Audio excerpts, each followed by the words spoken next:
আসসালামু আলাইকুম প্রিয় শিক্ষার্থী বন্ধুরা, আশা করি তোমরা সবাই ভালোই আছো।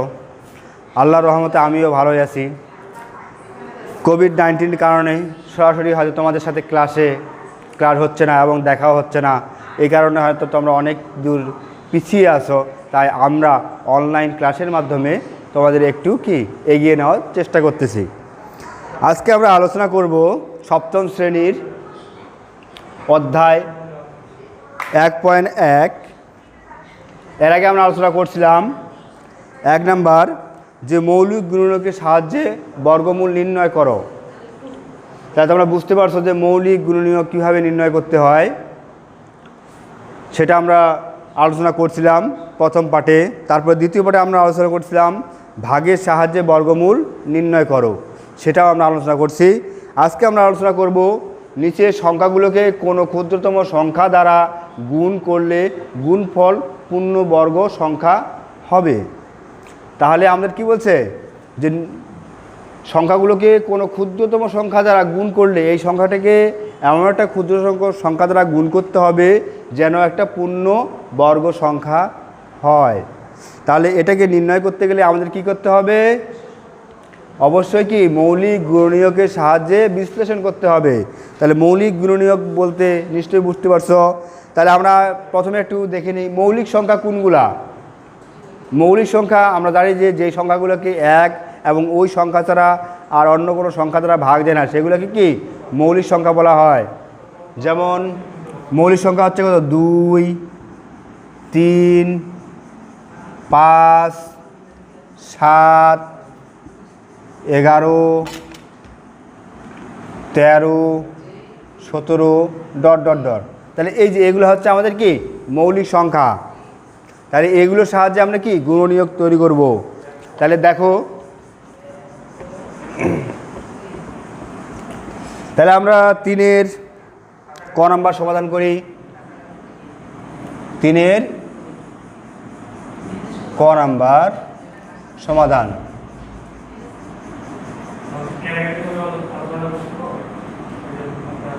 তাহলে 3-এর ক আমরা কি সমাধান করব। দেখো, তাহলে আমাদের 3-এর ক কত আছে? 147। তাহলে লিখব 147। 147কে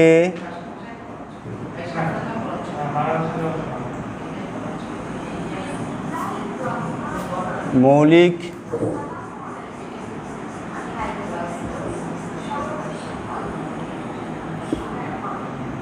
এর সাহায্যে কি বিশ্লেষণ করি।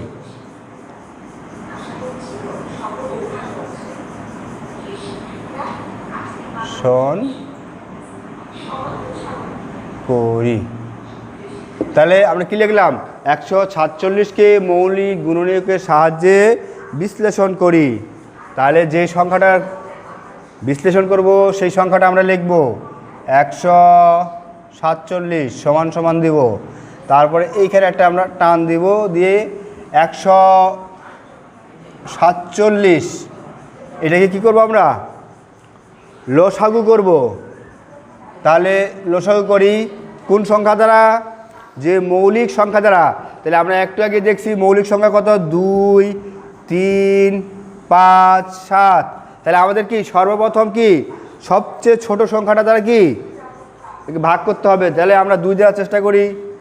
2 জোড় সংখ্যা, এই 147 কি বিজোড় সংখ্যা। তাহলে কি বিজোড় সংখ্যা যেহেতু, তাহলে কি জোড় সংখ্যা দ্বারা ভাগ যাবে না। তাহলে কি করতে হবে? তার পরবর্তী সংখ্যা 3 দ্বারা দেই। তাহলে 3 দিয়ে দেই, কত হয়? 3 4 12, 3 লং 27, 49। তারপরে কত দিয়ে দেই? তারপরে দেখো 3 দিয়ে যায় না, 5 দিয়ে যায় না, তারপরে কত? 7 দিয়ে যায়। 7 দিয়ে দেই, 7 7 49। তাহলে আমরা কি পাইলাম? 147-এর কি মৌলিক গুণনীয়কগুলো পাইলাম। তাহলে লিখি আমরা 3 গুণন 7 গুণন কত? 7। তাহলে আমরা দেখো আমরা এটাই গুণনীয়ক পাইছি। তাহলে একটু আমরা পূর্বে ফিরে যাই। তাহলে দেখো 1 নম্বরে আমরা কি করছিলাম, 1 নম্বর সমাধানটা যে মৌলিক গুণনীয়কের সাহায্যে বর্গমূল নির্ণয় করো, তখন আমরা কি করছিলাম, জোড় তৈরি করছিলাম। তাহলে এখানেও কি আমরা জোড় তৈরি করব, লিখি। তাহলে 7 গুণন 7 গুণন কত 3, এখানে লিখব জোর করে, জোর করে। তাহলে এই কথাটা আমরা লিখব জোর করে। তাহলে আমরা জোর করছি। এখন দেখো এর 7-এর জোর পাইছি, কিন্তু 3 এর জোর নাই। তাহলে 3-এর জোর নাই। তাহলে এখানে আমরা লিখব কি, তাহলে লিখি আমরা এখানে, এখানে 3 কি জোরবিহীন। তাহলে এখানে আমরা লিখলাম 3 কি জোরবিহীন। তাহলে 3 এর কি জোর নাই, তাহলে 3 হচ্ছে জোরবিহীন। তাহলে আমরা লিখি 3 গুণন 1 সমান কত 3। তাহলে এই যে 3, এখন দেখো এই সংখ্যাটিকে যদি আমরা 3 দ্বারা গুণ করি, তাহলে যে সংখ্যাটা পাবো সেটা একটি কি পূর্ণবর্গ সংখ্যা পাবো। আমরা দেখো এর আগে আমরা অর্থাৎ 1 নম্বরে 1.1-এর 1 নম্বরে আমরা আলোচনা করছিলাম কি, যে প্রতি জোড় থেকে কি একটি করে সংখ্যা নিয়েছিলাম। তাহলে দেখো এখানে 7 থেকে কত, 2টা 7-এর মধ্যে একটা নিয়েছিলাম। আর এখানে 3টা, যা একটা 3 থাকতো, তাহলে কি যদি এখানে একটা 3 থাকতো তাহলে 3 নিতাম, 3 নিতাম। তাহলে এটাই হতো কি একটি কি বর্গমূল। তাহলে এটাই হচ্ছে কি একটি বর্গমূল। তাহলে যে সংখ্যাটা ছিল সেই সংখ্যাটা কি একটা বর্গমূল হতো। যেহেতু এখানে কি 3 একটা আছে, তার মানে কি এখানে 3-এর জোর নাই। তাহলে কি করতে হবে আমাদের, তাহলে এই সংখ্যাটিকে কি আরেকটা 3 দ্বারা গুণ করলে যে সংখ্যাটা পাবো সেটাই আমাদের কি, সেটাই হবে আমাদের পূর্ণ বর্গ সংখ্যা। তাহলে লিখবো আমরা কি,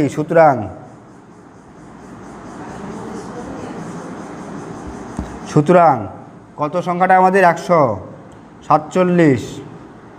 তাহলে আমরা লিখবো 147 সংখ্যাটি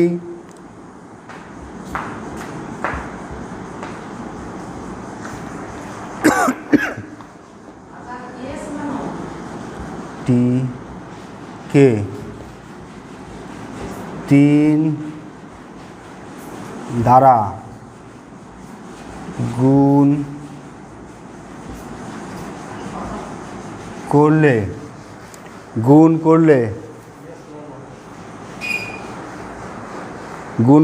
গুণফল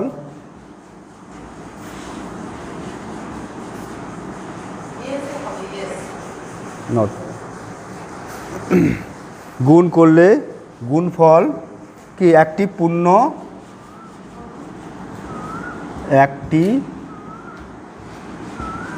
পূর্ণ বর্গ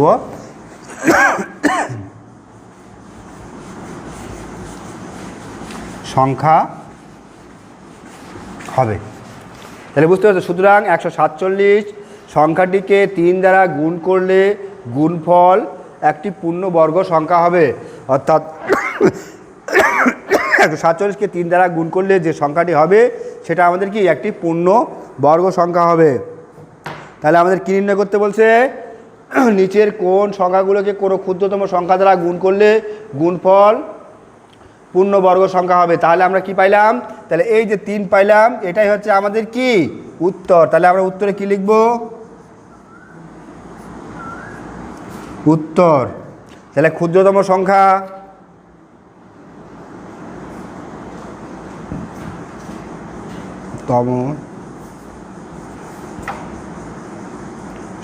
ক্ষুদ্রতম সংখ্যা কত 3।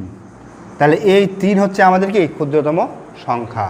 তাহলে নিশ্চয়ই বুঝতে পারছো। তাহলে আরেকবার শুরু থেকে দেখো, যে আমরা 147কে আমরা কি ক্ষুদ্রতম সংখ্যা নির্ণয় করব। তাহলে প্রথমে কি করতে হবে, 147কে মৌলিক গুণনীয়কের সাহায্যে বিশ্লেষণ করো। বা বিশ্লেষণ করি তাহলে এই যে 147 লিখলাম, আর কি লসাগু করব মৌলিক সংখ্যা দ্বারা। তাহলে সর্বপ্রথম ক্ষুদ্র সংখ্যা দ্বারা করব। তাহলে মৌলিক আমরা কি তাহলে 147 এর গুণনীয়কগুলো পাইলাম 3 × 7 × 7। তাহলে তারপরে কি করব আমরা জোড় তৈরি করব। দেখো আমরা 7-এর জোড় পাইছি কিন্তু 3-এর জোড় পাই নাই। তাহলে 3 এখানে কি জোড় বিহীন। তাহলে আমরা লিখব 3 × 1 = 3। সুতরাং 147 সংখ্যাটিকে 3 দ্বারা গুণ করলে গুণফল একটি পূর্ণবর্গ সংখ্যা হবে। তাহলে উত্তর আমাদের কি হচ্ছে ক্ষুদ্রতম সংখ্যা হচ্ছে 3। নিশ্চয়ই বুঝতে পারছো। তাহলে ঠিক একই রকমভাবে আমরা কি ক নাম্বারটা সমাধান করলাম, এখন খ নাম্বারটা সমাধান করি। তাহলে তোমাদের বোঝার জন্য আমরা একটু কাটছাট করি, কারণ যে অঙ্কগুলো আমরা সমাধান করব প্রতিটার ক্ষেত্রে কি কথাগুলো ঠিক একই রকম থাকবে, শুধু কি সংখ্যাগুলো পরিবর্তন হবে। তাহলে আমরা সবাই বাঁচানোর জন্য একটু কাটছাট করি। তাহলে 147 এই সংখ্যাগুলো কি একটু মিশাই দেই।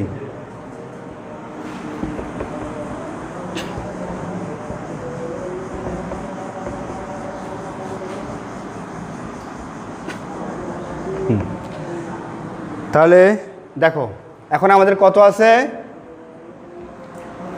3-এর খ নাম্বারটা করব আমরা সমাধান। তাহলে দেখো 3-এর খ কত আছে আমাদের 384। তাহলে লিখি 384। তাহলে ওই 384কে কি মৌলিক গুণনীয়কের সাহায্যে বিশ্লেষণ করি। তাহলে লিখি 384 ইকুয়াল। তাহলে এখানে কি করব আমরা এখন লসাগু করি। তাহলে 384কে আমরা লসাগু করব। তাহলে সর্বপ্রথম কি ছোট সংখ্যা দ্বারা 2 দ্বারা দেই। 2 দ্বারা দিলে কত হয় 2 × 1 = 2, 9 × 2 = 18, 2 × 2 = 4। তারপরে আবার 2 দিয়ে দেই, 9 × 2 = 18, 6 × 2 = 12, 96 আসে। আবার 2 দিয়ে দেই, 4 × 2 = 8, 16, 8 × 2 = 16, 48 আসে।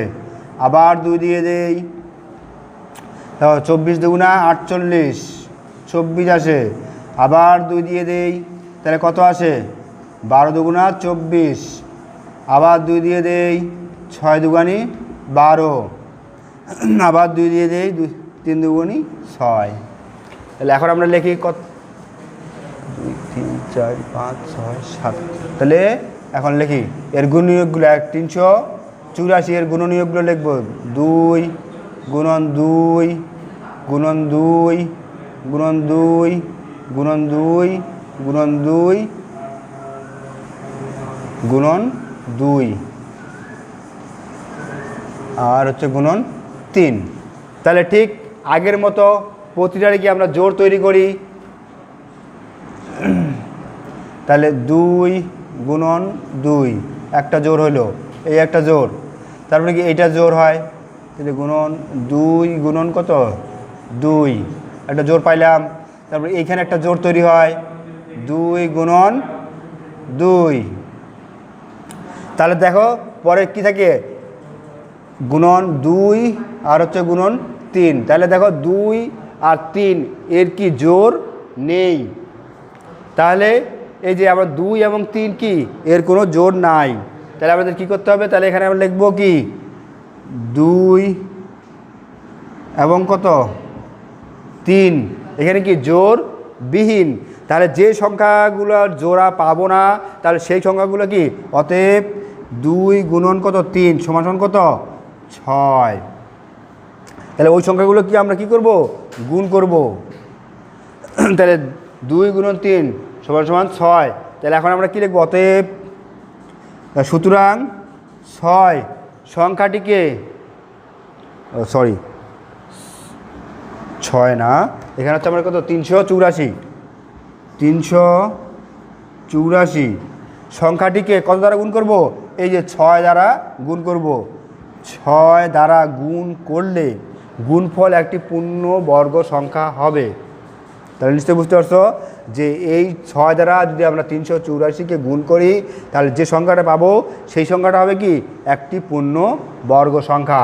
তাহলে আমাদের এইখানে ক্ষুদ্রতম সংখ্যা কত 6, তাহলে এই 6 দ্বারাই গুণ করতে হবে, তাহলে একটি কি পূর্ণ বর্গ সংখ্যা পাবো। তাহলে আমাদের উত্তরে কী হবে, উত্তর হবে ক্ষুদ্রতম সংখ্যা কত 6। তাহলে নিশ্চয়ই বুঝতে পারছো যে খুব সহজেই কি ক্ষুদ্রতম সংখ্যা নির্ণয় করা যায়। তাহলে আমরা কি খ সমাধান করলাম, তারপরে কি আছে গ নাম্বার। ঠিক একই রকমভাবে আবার আমরা করি, সমাধান করি। তাহলে একটু কাটসাট করি।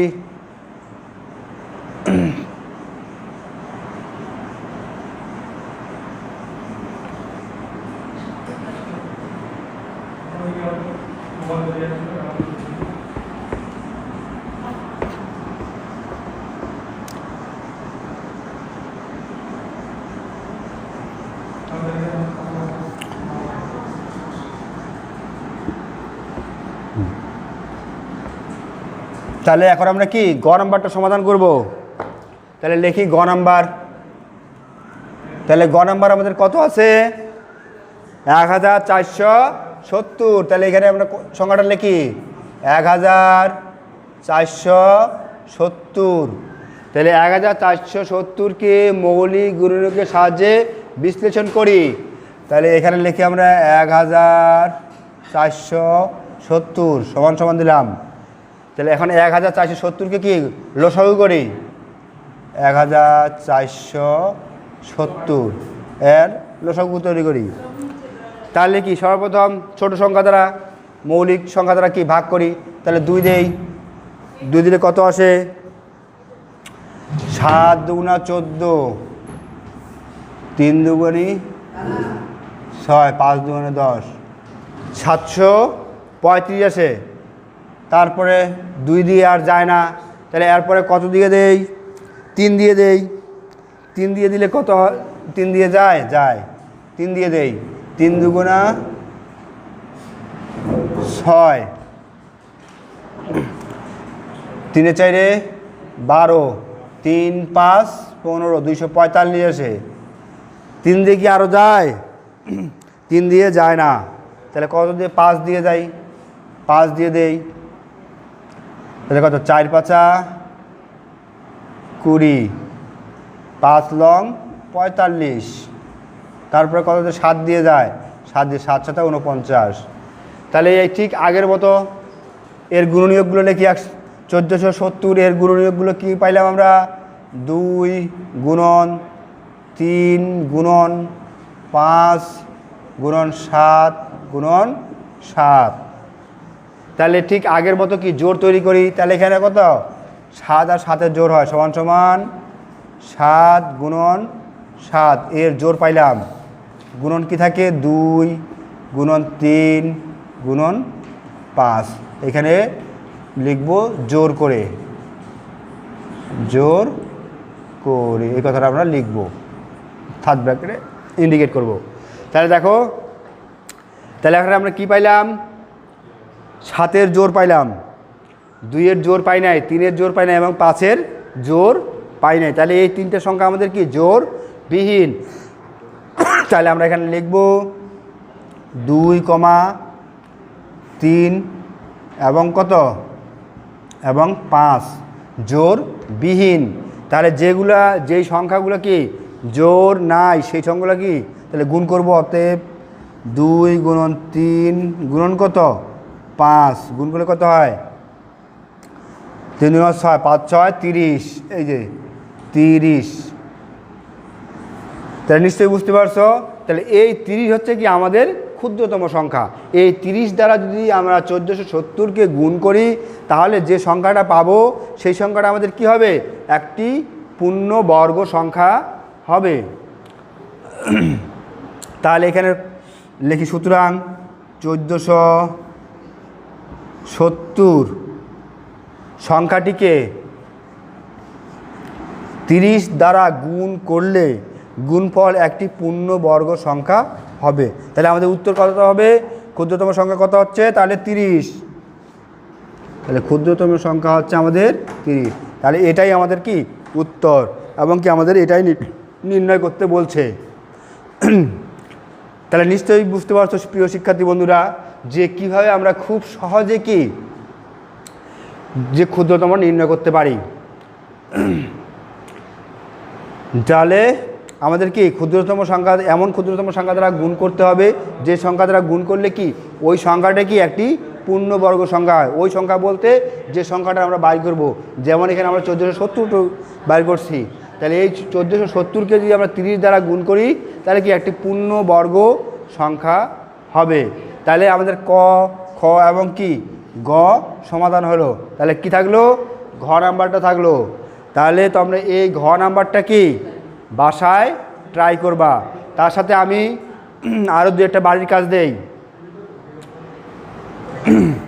তাহলে বুঝতে পারছো। এইভাবে প্রতিটার ক্ষেত্রে একই নিয়ম সবগুলোর ক্ষেত্রে একই প্রযোজ্য, ঠিক আছে। ভাষাগুলো কি একই, শুধু একটু বুদ্ধি খাটাইতে হবে, তাহলে কি আমরা খুব সহজে এগুলো কি সমাধান করতে পারবো। তাহলে ঘ নাম্বারটা থাকলো, তার সাথে আমি আরও দু একটা দিচ্ছি যেগুলো কি তোমরা সমাধান করবা বাসায়।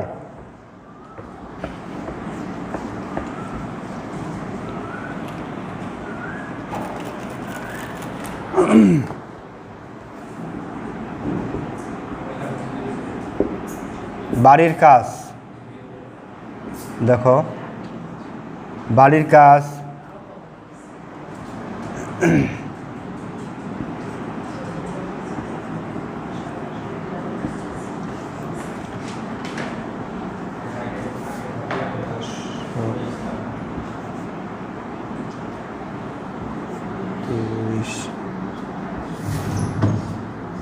তিন নম্বর 2577,